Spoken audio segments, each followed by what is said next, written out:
Using the cotton flag, I scooped up some of the gloppy grease.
Using the flag soaked in grease, I began to oil the automaton's joints.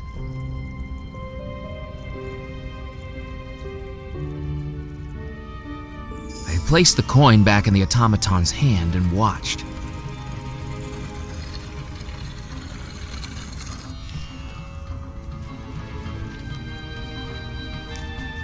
The cap of the scroll case opened and revealed something inside. Well, there's life in the old thing yet. Gives us all hope, doesn't it?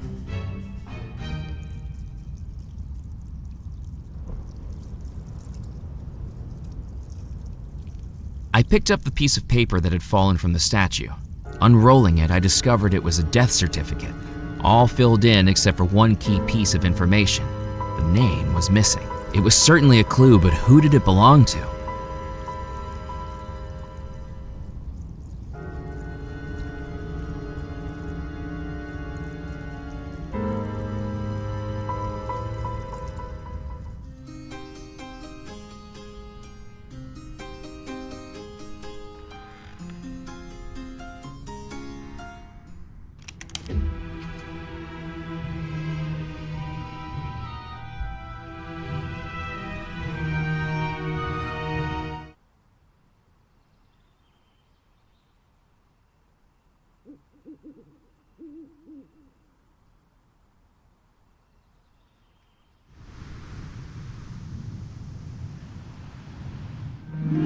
As I returned to the docks, I realized that Dead Nettle's usual smell of sea breeze and rotting fish had been replaced by something far more pleasant, the smoky scent of a fish I thought I recognized.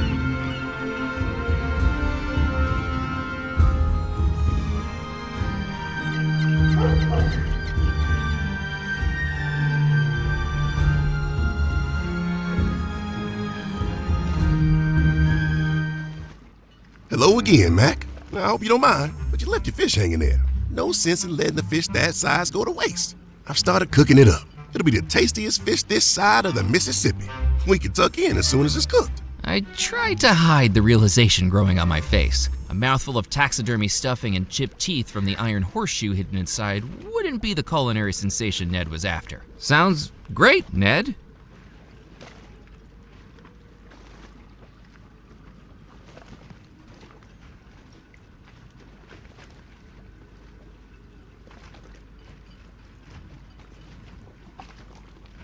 The fish was far too hot to pick up, and I was sure Ned wouldn't have wanted me to extinguish his grill.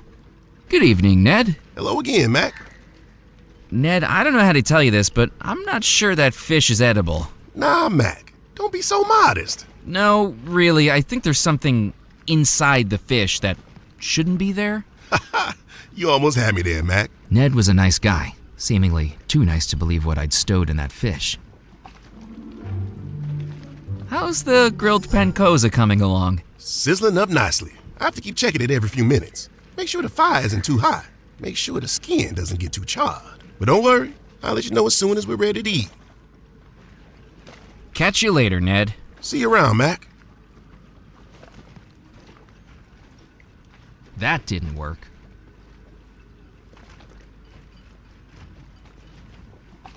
If Ned wanted to wait until the fish was cooked to tuck in, it was time to turn up the heat.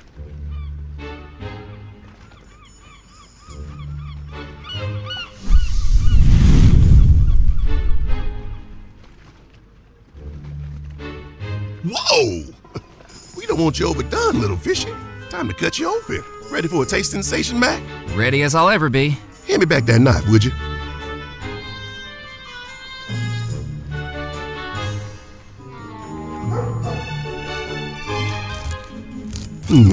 That's strange. There's something in here. A horseshoe. Now, how did that get in there? Mac, I think your fish is stuffed. Well, knock me over with a herring. I'm shocked. Does this mean my record doesn't count? I hate to break it to you. Did I hear what I think I heard? Out of the way, Buster. Evelyn, what took you so long? The record-breaking pancoza was stuffed. The new record was a sham. Murphy, what have you got to say for yourself? You've caught me red-handed. Well, I don't mean to be coy with you, but this cuts me to the soul. I only entered for the halibut. I can't believe I'm herring this right. I'm cracking up. I'm floundering. I'm carping on and on. I need to clear my head, but let me know if you need anything else from me. I think you've got more of a future in the funny pages than serious journalism, Murphy. Kips, have you got time for an interview with the Juniper Parish Gazette? Evelyn homed in on Ned like a dog with a bone and no sense of personal boundaries. Do you hold any other records?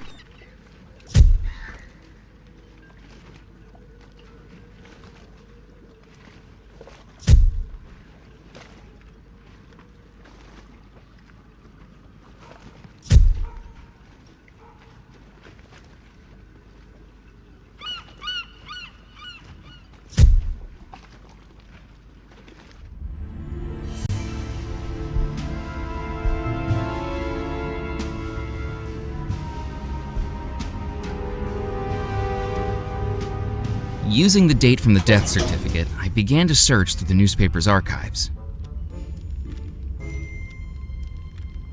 And then, I found it. In the bottom corner of the newspaper was a small announcement showing that the person buried on that date was named Eleanor Hines. I ripped out the announcement and replaced the newspaper.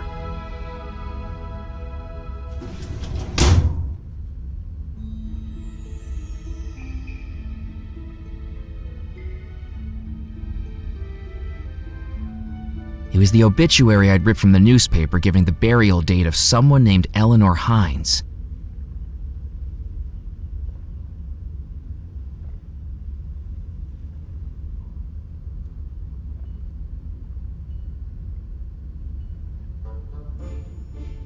McAllen, I told you can't go back there. Whoops, look at the time. I've really got to be going.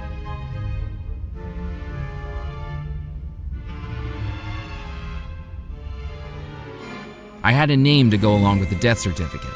Now it was time to find out where they were buried.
I needed to think of something else.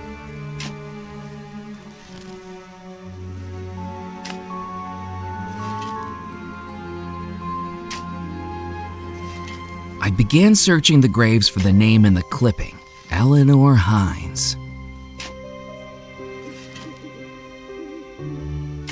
Aha! I discovered a small headstone at the center of the cemetery, partially covered in moss and lacking any date whatsoever. So this was where Eleanor Hines had been buried. Except, now that I was looking at it etched in large letters, I began to realize something. The name was an anagram. Here lies no one? And if a person wasn't buried here, what was?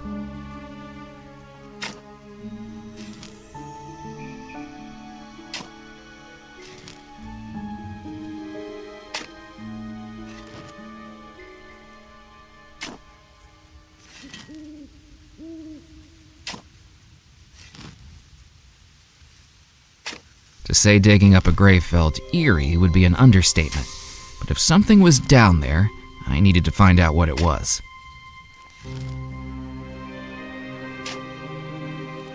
I took out the shovel and began to dig.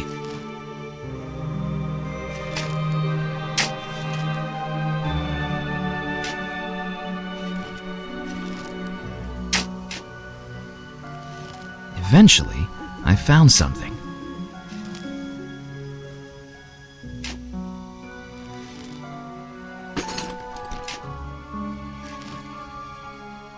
Not a coffin, but instead, a battered old chest.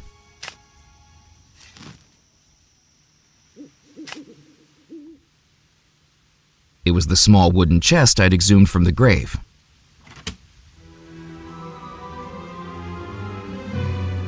I opened the chest I dug up from the grave and found two things of interest: a round glass lens and an engraving in the lid of the chest. The engraving read, "The Tale of the Mermaid." It was an engraving carved into the wooden lid of the chest. I picked up the glass lens.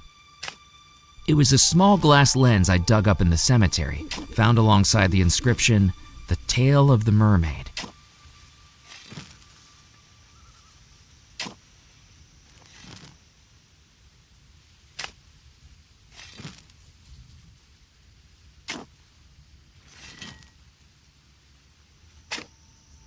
I scanned the headstones for anything of note, but didn't know what I was searching for.